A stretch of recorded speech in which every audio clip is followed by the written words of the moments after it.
Hello and welcome to another episode of In Lieu of Murder, Spooky Edition.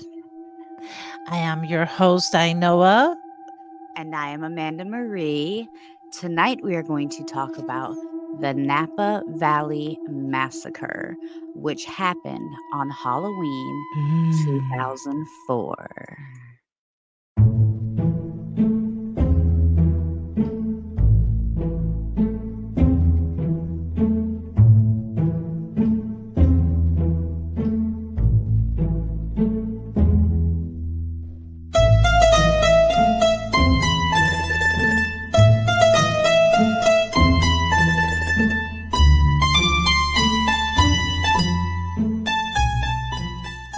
And we're back. All right, y'all. So, Halloween 2004. We're going to set the scene. Okay, kind of set the scene because, we only know so much. All right, Napa Valley. I don't know. Do you know anything about Napa Valley, California? I know that they have wine. Actually, yes, it is world famous for its wine. Yep. It's a place of almost like mythical beauty. It's a bunch of wineries, very upscale. Every day there's tourists that arrive by the busload to drink like all their local flavors. It has a huge amount of resorts and very exquisite food and wine there. So Napa Valley is the kind of place that people go with a little bit of money to relax. Just a little bit. I mean, more than I have, but yeah. Oh man, you crushed my dreams. So I was like, I'm packing up, going tomorrow. You can. I mean, all you gotta either know how to do is serve wine or roll cigars, and they'll give you a job. I don't want to go there to work, Amanda. There to drink Oh, wine. so us poor people in the world, all we ever think about is work. So I just assumed you wanted a new job. Mm, Um, no.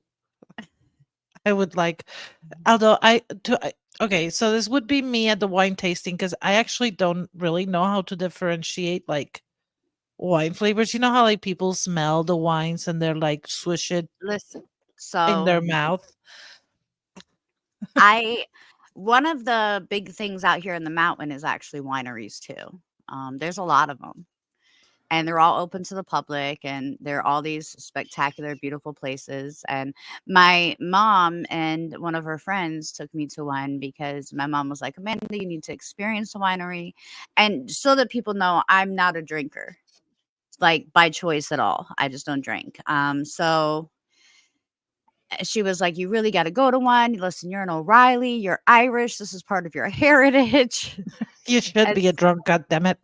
right, pretty much. So I went to a winery with my mom, and like the people there kept trying to get me to taste the different wines, and I was like, "Listen, I don't drink." And she was like, "Well, this one doesn't taste like alcohol." And I was like, "Well, I don't drink not for the taste. Like I don't drink because I don't want to be intoxicated." And but they'll push you. They'll be like, "Listen, it's just a sip. It's not gonna make you drunk. It doesn't matter. I don't want the alcohol in my body." And just so we're clear, like everybody doesn't people that don't drink for their own reasons. And mine actually has nothing to do with intoxication. Um, but I just choose not to.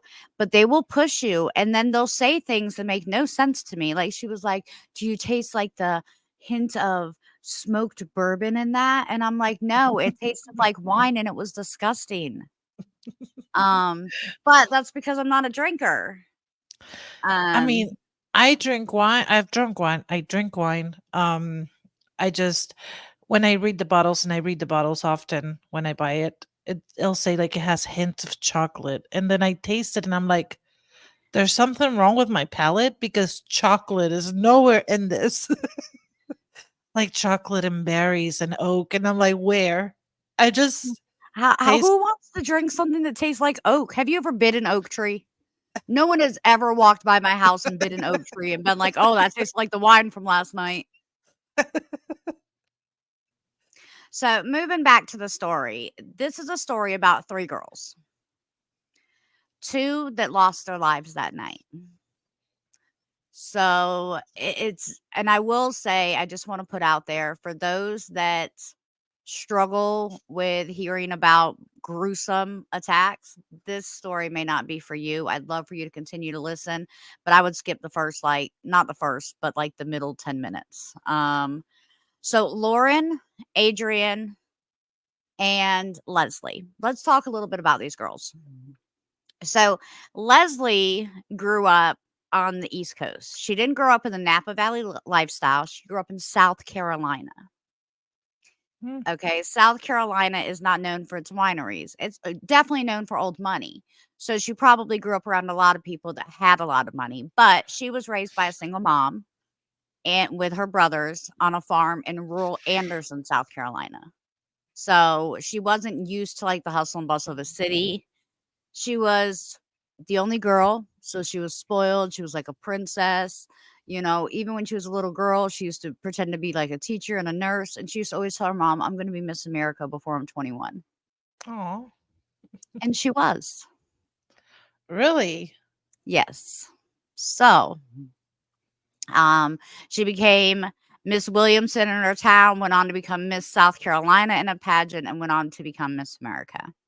So, when Leslie's mother moved out to California, just to kind of restart her life, she said to her daughter, because her daughter was then at that point old enough, she said, "Hey, if you want to take a break, why don't you come out and spend the summer in wine country?"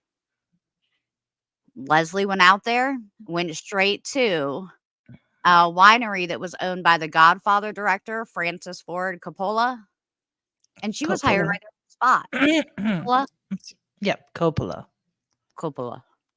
All right, Coppola. let me say his name right before he sends the mob after me. Coppola. Um,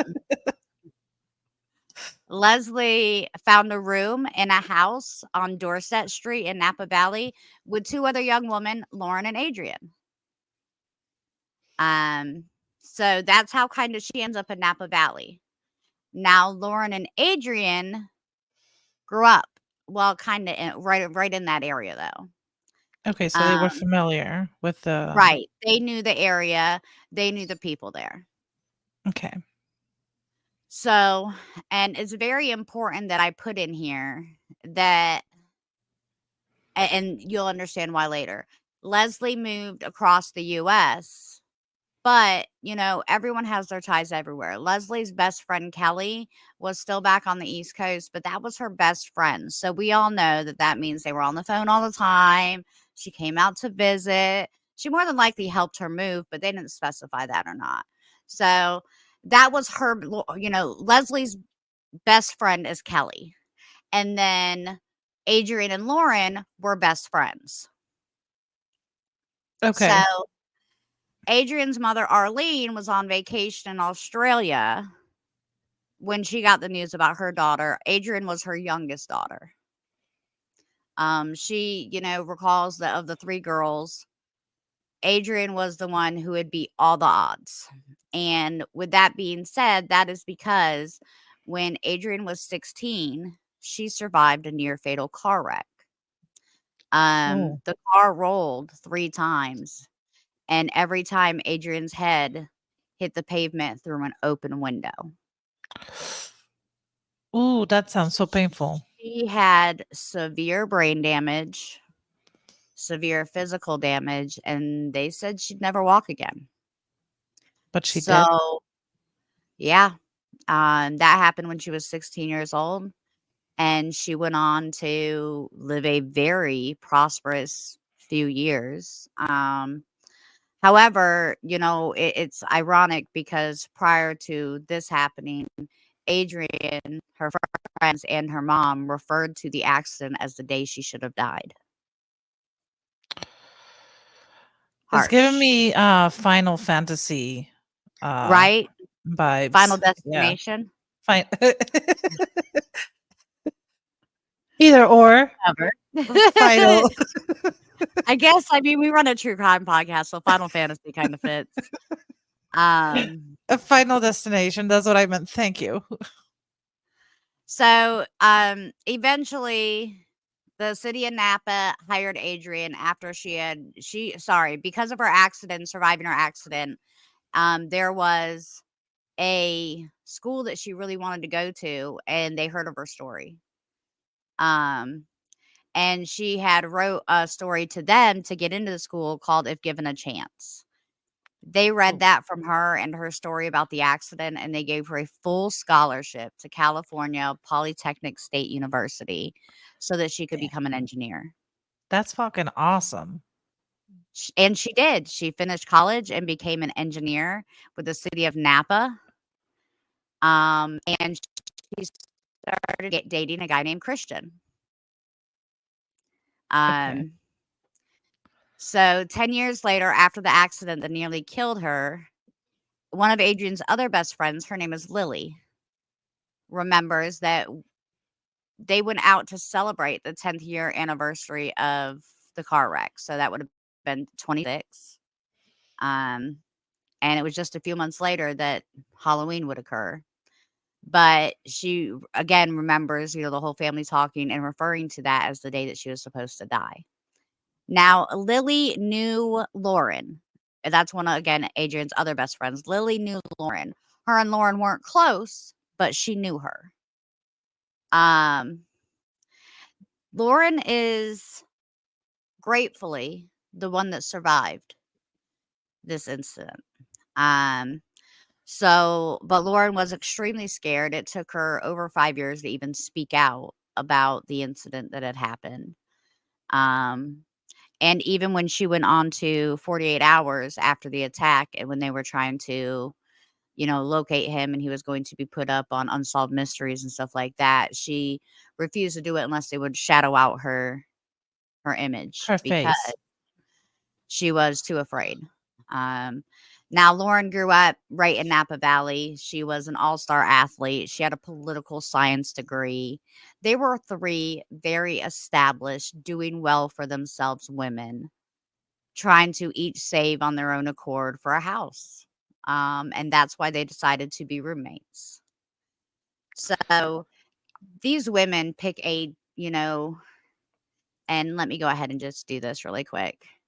We have Lauren all the way here to the left. And then you are going to see more pictures of them. But then in the middle, we have Leslie and Adrian. Okay, and these Uh, are the 3 that were murdered or no, only two of them were murdered. oh, Lauren, right 2. here on the left, did not pass that night. Okay. So she's a Um, survivor. right. And she doesn't consider herself a survivor, just so everyone is aware. And I'm sure there's a lot of guilt there and things like that. Survivor's guilt is definitely a real thing. But in Lauren's case, it was extremely, extremely traumatizing, which we'll hear over the next few minutes. So, this is the house that the three girls rented together. It's a two-story house. It's cute. In this area, that's a decent sized house, and so the three girls, um, all got along really well. There were never any conflicts. They, didn't have issues because they just kind of all did their own thing. This is a safe and quiet neighborhood. So on Halloween night, Leslie, Adrian, and Lauren were handing out candy to the neighborhood children, having the time of their lives, just hanging out, being girls. After the doorbell stopped ringing, the two women that slept upstairs in the upstairs bedrooms, which were Leslie and Adrian, they slept in adjacent rooms upstairs, while Mhm. Lauren's room was downstairs near the back of the house. And Lauren is the one that survived, right? Correct. Okay. So at approximately 2 a.m. on November 1st, 2004, police say an unidentified man entered the house and went upstairs. Lauren awoke to hearing screams. At 2 a.m., all three of the women were awoken by a loud sound. Lauren would later describe this sound as the sounds of shattering glass all over the lower level of the house. But she was sleeping, so in her dream, she couldn't really understand what was going on. Mhm. Then she remembers towards the end of that dream hearing really heavy footsteps throughout the home. She didn't actually wake up until she started hearing screams. At that point, Lauren woke up, was hearing screams, and started to sneak out of the house, out of the back door that was right by her bedroom into the backyard to hide. Once she got back there, she heard someone climbing out of the basement window and then running off the property. She began to make her way back into the home and then slowly up the staircase toward the rooms where she heard the screaming from. At first, Lauren couldn't quite make out what it was, but then things started to get louder and louder as she got closer and closer. Terrified, when she couldn't hear anything but the roommates crying for help, she went into one of the rooms where she found both of her roommates stabbed, face down in a pool of blood, roughly 2 inches deep. The former beauty queen, Leslie, was there towards the back of the bed, crouched, and Adrian was barely alive, bleeding heavily near death. Lauren was mortified by what she saw. She knew she couldn't do anything, and she was scared. She gasped, slipped on blood, and frantically tried to make her way towards a phone. She was super afraid of what was going on. Even though she had seen that person run away, she was afraid that he was going to come back for her. So she grabbed her phone, ran out of the house, and called 911. Now, I want to specify, I originally was going to play the 911 call, but my heart can't listen to it again. So I'm not going to do it because I'm not going to cry on a true crime podcast for y'all. But she called the police and she said, listen, this is what happened. And I left. I'll stay right here down the street, but I don't want to go back to that house in case that man comes back. And instead of saying, okay, we'll dispatch a police officer to you too, the 911 dispatcher demanded that she go back to the house Why? because she could be considered a suspect. So they sent this poor girl back to the source of trauma. And because she was afraid and didn't know what to do and trusted them, she went back to the house. Now, nothing, he did not come back for her, thankfully. But that was already traumatic enough of an event to then send someone back. By the time the police arrived, which was less than 10 minutes later, both girls Mhm. upstairs had already passed. That had Um, to be so traumatic to not be able to do anything for your friends or not know what to do. It's right. It's almost like, well, and then for them to say you might be a suspect to her, like, there's a lot of things I can handle. You tell me I might be a suspect in my best friend's killing, like, man, I'm probably your only ally. I bet you I could solve it before you can. Um, but back then in Napa Valley, these kind of things were unheard of because, again, this is a tourist town full of lots of rich people that just come there to explore and relax. So the whole town was shocked, scared. I mean, I can Nobody imagine. have ever happened like that in Napa before. N- Now, go ahead. Oh no, I was gonna say that's. I was wondering if this guy knew them or if he was a tourist himself, and maybe Ooh, good take. Good take. So we'll get there. okay. But just like that, just like you were just doing, that's rumors started flying in the town. Like a lot of the town were convinced that, you know, like there were talk about the girls doing drugs and that maybe they owed somebody money. Some even thought that maybe because, Leslie had worked at that one winery that maybe there was a mob hit on her because that director. Um, That's it. He's gonna come for you too, because you mispronounce his sir, last name. I know, but listen, these are Napa Valley rumors. Come for them, not for me. This don't come here. You see my makeup? That I don't know what kind of threat that was.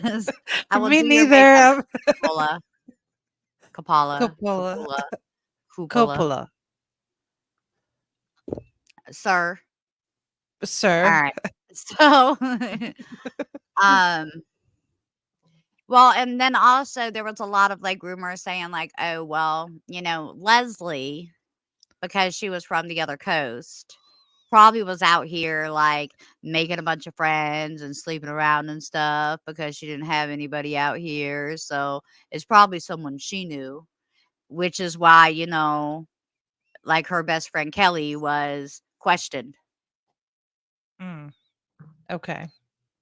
So just hours after Leslie and Adrian were brutally stabbed, um, they actually went to knock on the door of Christian. So, did I already tell y'all who Christian was? No, you have not. Okay, so Christian is a longtime on again, off again boyfriend. Um, Of Leslie? cut. I don't know why I can't remember. I think he was Lauren's boyfriend. Hold on.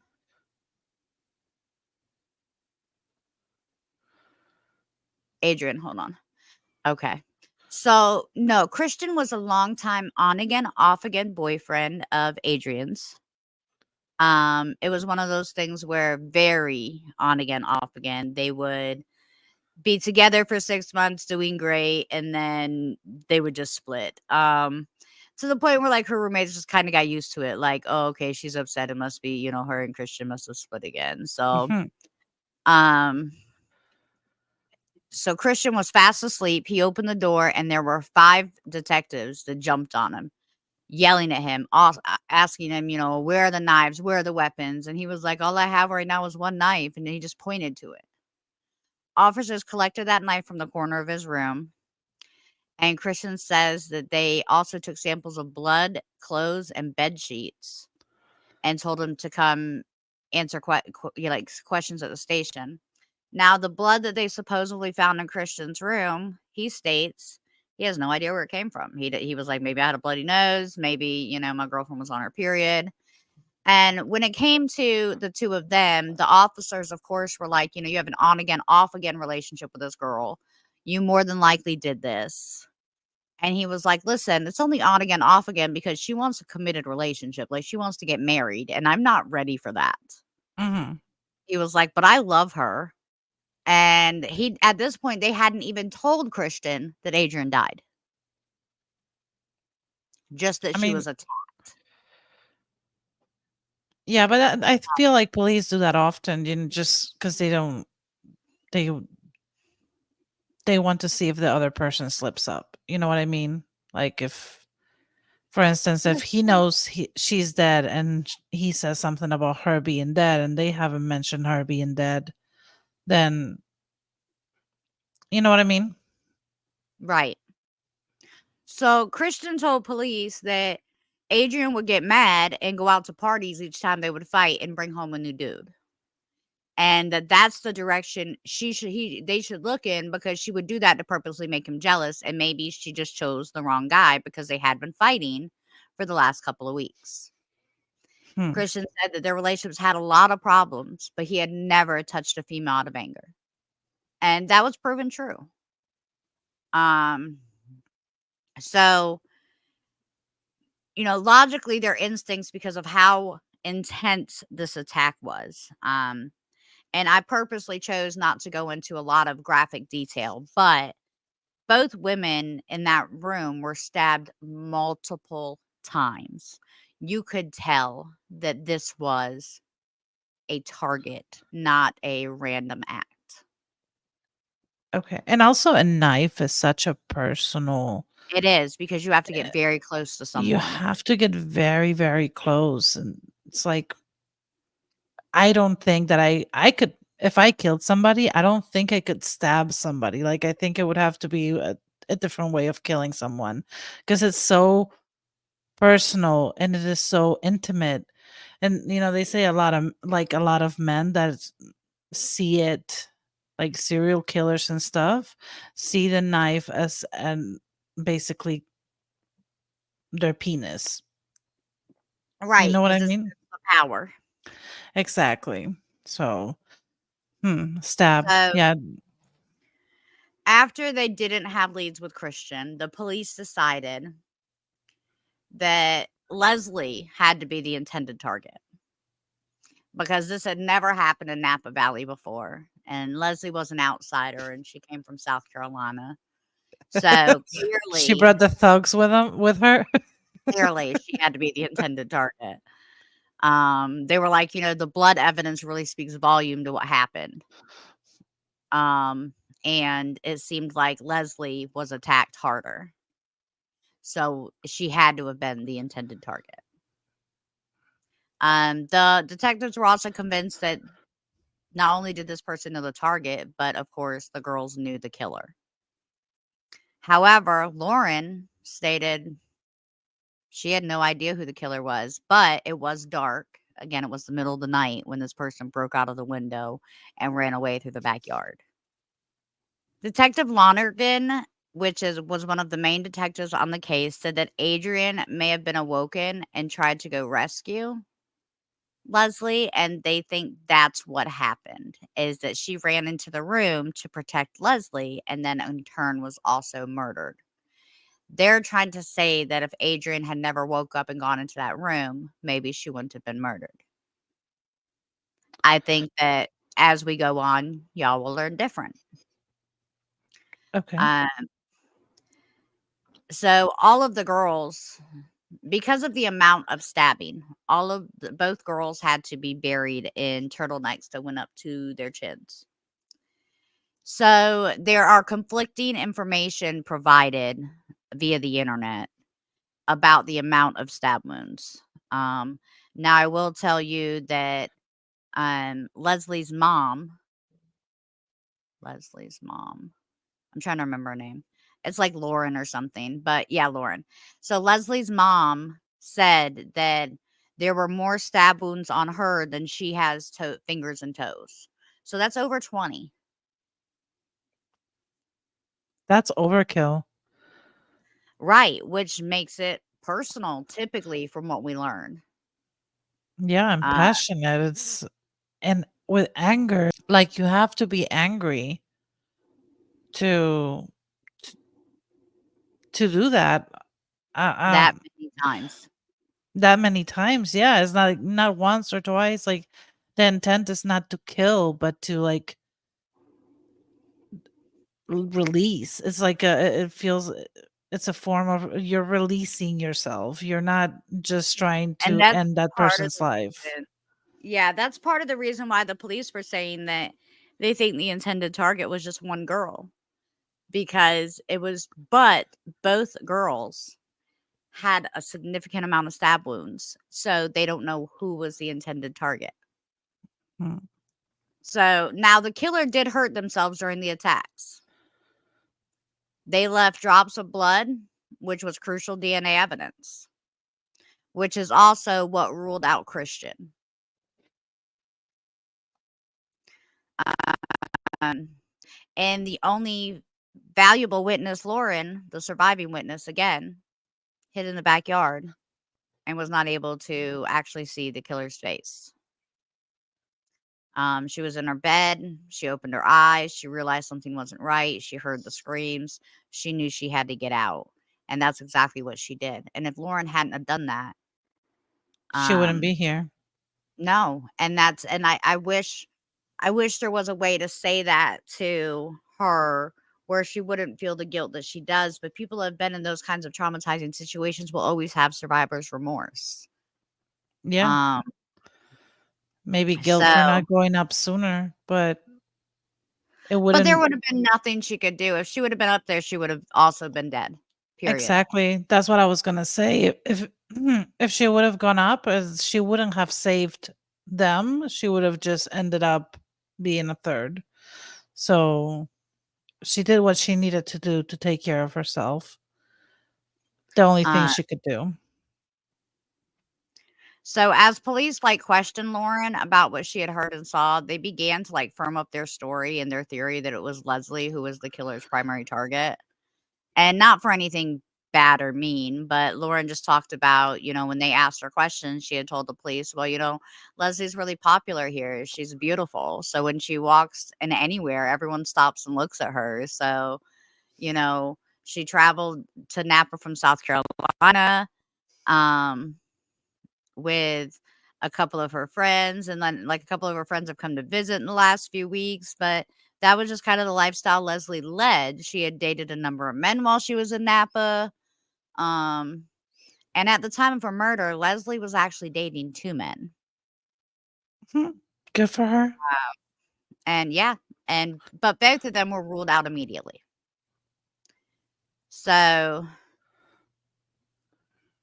now a couple of Leslie's friends did come back around and say, like, her friend Katie and Vanessa recalled that she had dated an older man for a little bit who had saw some flowers from a different guy, and he was furious. And so that's why they kinda went on to talk to the couple of guys she was dating, because her friends had made reference to the fact that one of them got mad over flowers another guy sent her. Um, so Napa police made it their mission to talk to every guy that Leslie had dated in the Napa area since she moved there, which ended up being the biggest waste of time and resources they had spent during this entire case. Yeah, but they Because have to do it. So, Well, yeah, because they chose that angle, and to be honest, the angle that you find out at the end, you're gonna be like, "Wait." Um, so they did catch this guy? yes. Oh, that's awesome. I'm glad to hear. Yes, this guy is caught. So there is a closure at the end of this story today, guys, which is nice because we don't always provide those. So, everybody, all of her ex-boyfriends, every guy she dated there said, "Listen, Leslie's a wonderful woman. She's a heartbreaker. She loves to flirt. But her ultimate dream is to own a house and travel. She's not interested in marrying none of us. She doesn't want forever with none of us. She just wants to be here, relax, and party a little." Mm. So, as they kind of figured that out, they realized that not one of Leslie's exes disliked her. They all still wanted to be with her. They all still really liked her. They all thought she was a wonderful person, and nobody had any ill feelings. So, during this time, the police also searched Leslie's computer, and they noticed that, she they had found emails on her computer from an old boyfriend that she had met in Alaska when she was 20, saying that, he would do anything to be with her again. Mm. And she more or less was like, like, "Move to Napa Valley then." And he said that he wouldn't ever move there, and she said, "If you wanna marry me, you will." Um, to which he responded something probably jokingly, like, "I'd kill both of us before I move there." Oh, wow. So, he also got DNA tested in this. Um, but again, when she would break up with a boyfriend, she didn't leave a chain of enemies. That's She good. didn't go around breaking hearts. She was very upfront with people. She was very honest with people because she didn't want to hurt anyone. So, Leslie is remembered as a hometown hero. Her best friend Lily, remember Lily, Mhm. and Lily's boyfriend Eric Koppel, who then became her husband. But they were putting off getting married because they didn't want to get married without Leslie's family having closure. It was really Okay. important to Lily because that was her best friend, you know.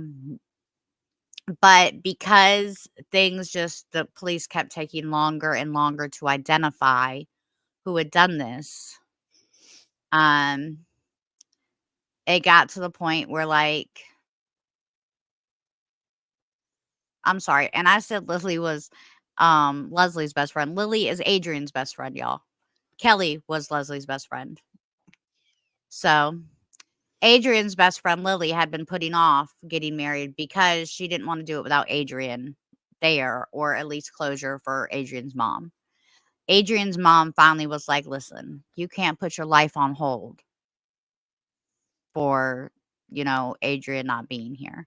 So Arlene stepped in as the maid of honor for her daughter's best friend Lily's wedding. And Wow. Lily and Eric got married. Um, Now, Eric, through this whole thing, was everything that you could imagine for Lily. Um, she had someone to stand next to. He, made sure that he paid all the bills while Lily went out and tried to do her own investigations, trying to find out what would have happened to Adrian, who would have done this. So, and just so you know, there is um some movies based on this situation, and Lily actually plays in the movie that can be seen on CBS. Um, Oh, wow. so What's the name of love the movie? she will be loved. She Will Be Loved? Yep. Okay. I'll have to watch So, it. although Lily's wedding day, of course, was her wedding day, and it was phenomenal. She said that it was very emotional for her because all she wanted was Adrian to be there, and the fact that Adrian's murderer had not been arrested yet just didn't seem okay. People would notice Lily even at her wedding that something was off. Um, and while they were all talking about this openly at the wedding, a couple of things were said. Like, police had said to Lily prior, whoever did it had left behind blood, and so clearly there were defense wounds.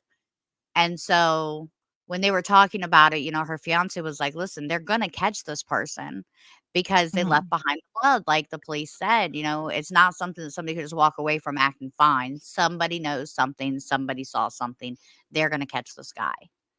And everybody, kind of cheered Eric on for standing up and helping Lily get through that bad moment in her wedding. Um, but by that following summer, police had no more leads. They were baffled. They had contacted and tested more than 1,000 people, ruling them out. Whoa. Yeah, That's a lot. it is a lot.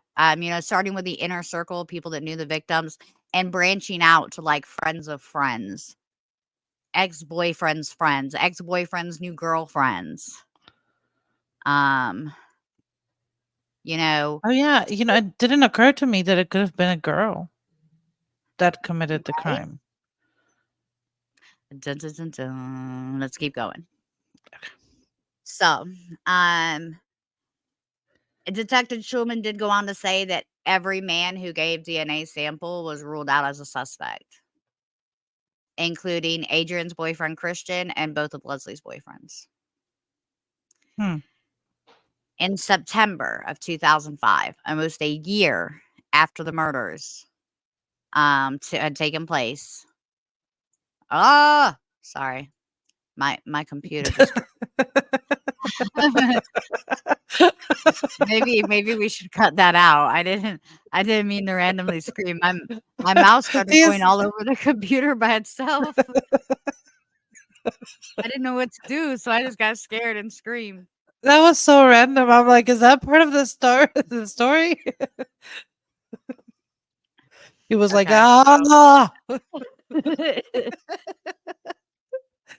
Oh, Oh. okay. Okay.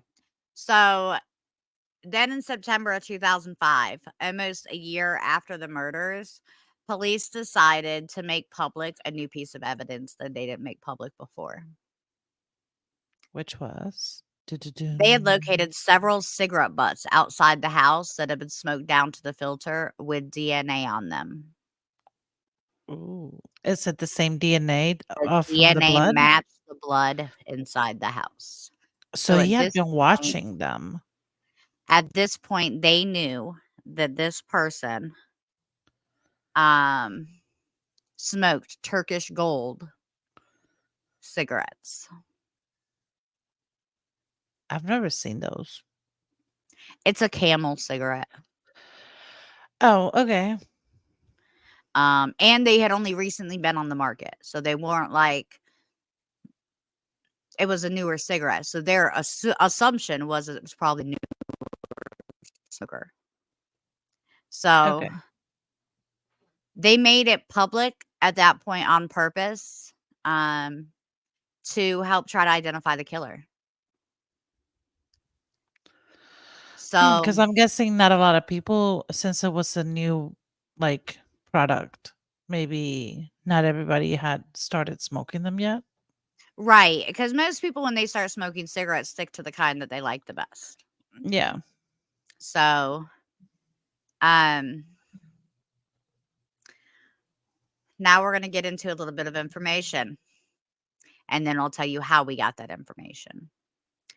So 5 days after that information was released to the public, they called Arlene, Adrian's mom, and said, "Hey, we've made an arrest."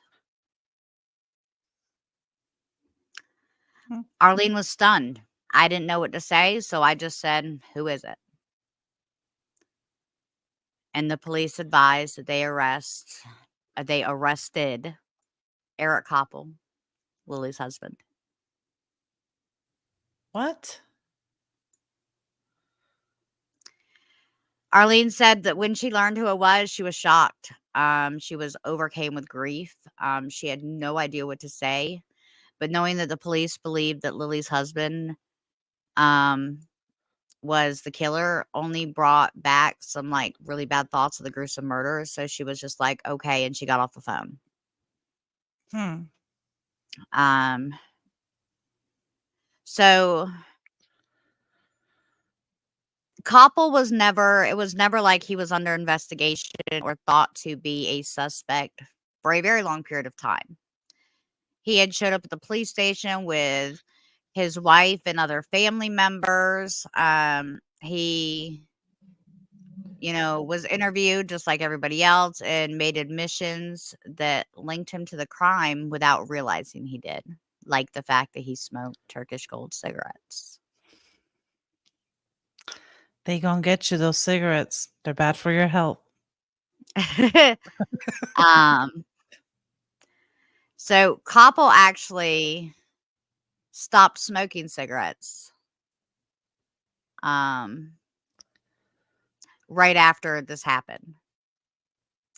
So, and all of his friends knew that. So nobody thought about the fact that he had quit smoking.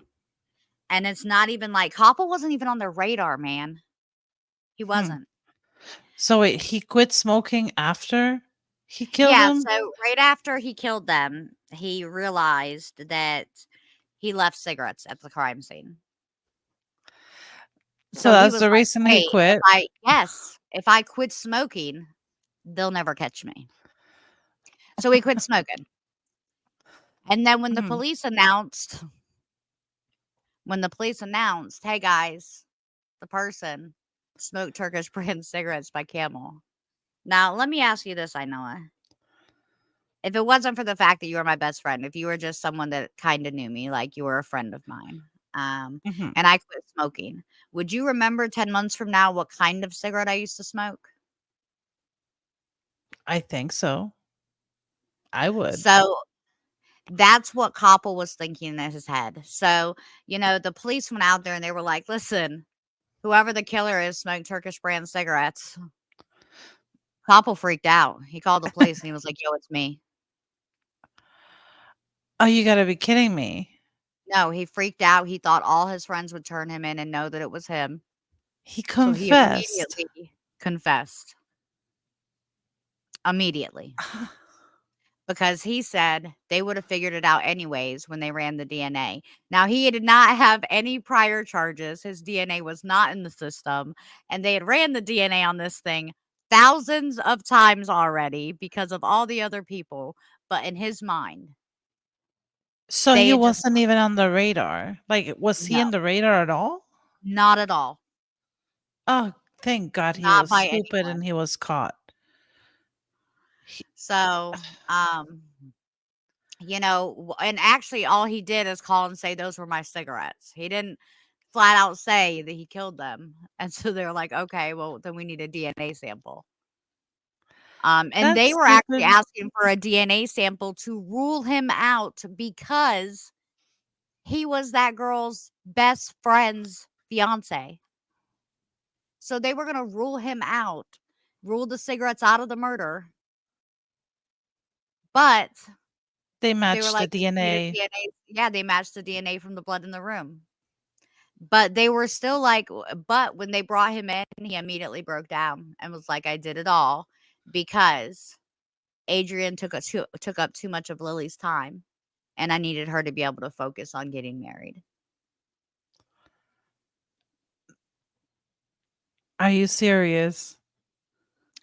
Yeah.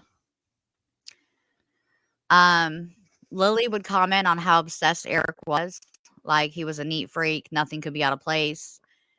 He would just do things, get frustrated, and then go back to being quiet. But he would always get really mad anytime Adrian would say things like, "Hey," I mean, that Lily would say things like, "Hey, I need to go help Adrian with something," or "Adrian needs my help this weekend." He would get very upset and be like, "I don't feel like you're focused enough on our future." How possessive do you have to be? Like, this woman has already told you, "Yes, I'll marry you." I don't oh, shoot. I like that crown. I want a Yeah, crown. I know. That's her Miss South Carolina picture. She looks really pretty. This mm, This is Eric Kopel, the idiot that told on himself, which of course we're all grateful for. Um, yeah, I'm extremely grateful, but I just the motive seems, like, so stupid to me. Because isn't this, like, a conversation that could have been had? Like, "Hey." well, and the hard part is they have different theories on the motive because Eric won't talk about it. He's not talking about it anymore? Nope, he confessed to the murder, and that was it. Um, he refused to give Adrian's mom any information, refused to speak to her, and even through court, refused at all the why or the motive behind it. So, was he, like, charged with premeditated murder, like murder 1, or Yes, he was charged with 2 counts of murder 1. Um, and the prosecutors sought out the death penalty.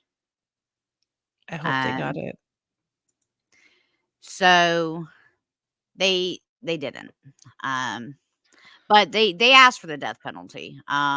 He was expected to stand trial in 2007. He did end up standing trial. He pled guilty to both. So I'm not even sure exactly why he had to go to trial, being that he pled guilty. He could have just, asked for time, but he did go to trial, and that trial ended up resulting in life in prison for Eric. Um, Did he plead guilty, like, maybe in the midst of the trial because they reached, like, a plea agreement? he No? pled guilty from the very beginning. He pled Okay. guilty from the moment of his confession. He never took it back. Um, Now the 2 motives that were spoken about in court were, of course, that Eric was resentful and possessive over any and all relationships that Lily had that would take time away from him. Um, and then according to Eric's words, and this is the only thing that he said at all, is that he remembers leaving his home that night with the knife in his hand. But he has no memory of entering their home and what transpired afterwards, claiming that he had blacked out. Bullshit. I call bullshit on that, but Well, they did too in court because if he did black out, how come when he left he was able to burn his clothes and shoes the same night? exactly, and if you did black out, how do you remember smoking cigarettes outside of their home? Right, right. Um, so now there are, of course, so many unanswered questions because these are 2 26-year-old girls that were murdered. Um, but the Eric Koppel, the killer, is in jail for the rest of his life with no possibility of parole. And he currently serves his time right at the Napa Valley State Prison in California. So Well, I hope he's having a horrible time. Just want to say that. I completely agree. And I just wanted to throw another picture up here of these two beautiful, lively girls that were literally in the beginning phases of their lives. Um, Well, rest in peace. It's sad that things like this happen. could Humans you are so. imagine? Like, I know, number one, I used to date very jealous men. I refuse to do things like that now. So, but I couldn't imagine. And, I say that, but with situations like my ex-husband, he didn't go after and murder her, my best friend, Mm, but he made me feel extremely guilty anytime I wanted to speak to her. Like, it was a horrible thing for me to do. But now that was his way, of course, to seclude me and, get everybody away from me. But I could not imagine him just going and killing her. Like, "Oh, I'll solve this problem." man, I wish he would have tried. Be careful what you wish for on TV. I mean, Listen, on YouTube. listen, I got my mama. She'll grab my car and Listen, run him over. y'all, and I just wanna put this out there. Hmm, I know his mom is like, how do I say this? She's like the epitome of life. Like, that she's gonna outlive all of us. yes. All of Yes. us. I'm But not my sure who mom our ain't youngest scared. viewer is. Remember the time when I got the call from the police telling me that I needed to go back to my house because my mom had ran her truck inside of my um of my She house? did too, y'all, like, straight drove Mhm. into I know his living room. Yep. She really did not like my boyfriend. She wanted me to move back home. I refused to, so she found a way. Yeah, she just She took out the living room. yeah. She says that that's not the case, that it was truly an accident, but I don't think I believe that. But no, hearing about things like this, it almost makes me and knowing your story and stuff like that, man, it makes me think that maybe I'm not gonna date ever again. I'm just going to, you know, have cats, maybe a goat or two, and a pig, and a couple cows, and ooh, Yeah, I've 'cause always you know wanted what a doesn't horse. ever happen? Animals don't get up in the middle of the night and murder you. Yeah. I mean, they don't have opposable thumbs, so I don't think they can grab a knife. Oh, I was wondering where that was going. They don't have a thumb, so they don't think bad thoughts. I was like, "What?" Oh Um, god. if you don't have thumbs, you can't think negative things. Exactly. Um, We should just remove the thumbs from every male species on the earth. I mean, Just but not kidding. just men are serial killers. Fine. Some women as well. Just not me. I said I was men gonna say because your thumbs. no, not my thumbs, just other people's thumbs. Just mine are fine. I am not a killer. I'm pretty sure that they would remove our thumbs because we run a true crime podcast. Just saying. But I am not a Um, killer. They wouldn't remove mine. I can prove it. If I haven't killed by now, I will not kill ever. Just I don't think any single person believes what you just said. well, they Because should. I'm gonna tell you right now, I haven't killed. Huh, but watch your mouth. I ain't a killer, but don't push me. I No, mean, I'm more of peace, not a war. I would not kill. push I it. feel like I'm trying to Push it. convince myself. No, I honestly would, but it would have to be a situation in which like I was trying to save myself or my children, or my mother. Although she probably doesn't need any saving. She can probably save us all instead of me having to do the She is saving, to going be to save us honest. all. She is the reason that we're all gonna be saved. She's Uh, and the reason is you. I should probably Me? not be singing. The reason Yes, is you, me. Amanda. Yes. You. With that being said, y'all, I would just like to say that I hope that all of you take heed to situations. If your best friend is dating a crappy dude, you shouldn't have to, change your timeline with that Kill person. him. Just kidding. But just keep in mind that you can't put anything past anyone. And nobody thought that Eric would have done that. And everyone thought that it was somebody Leslie knew that pulled all this off. Um, and the whole time, it was Adrian's best friend's husband. Hmm. So just keep that in the back of your head. And remember, bad things like this can happen anywhere, including Napa Valley, California.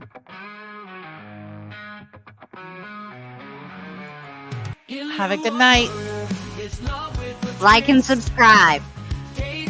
Now. From first dates to court dates, we've got it all. So grab a seat and join the fun. In lieu of murder, we're number one.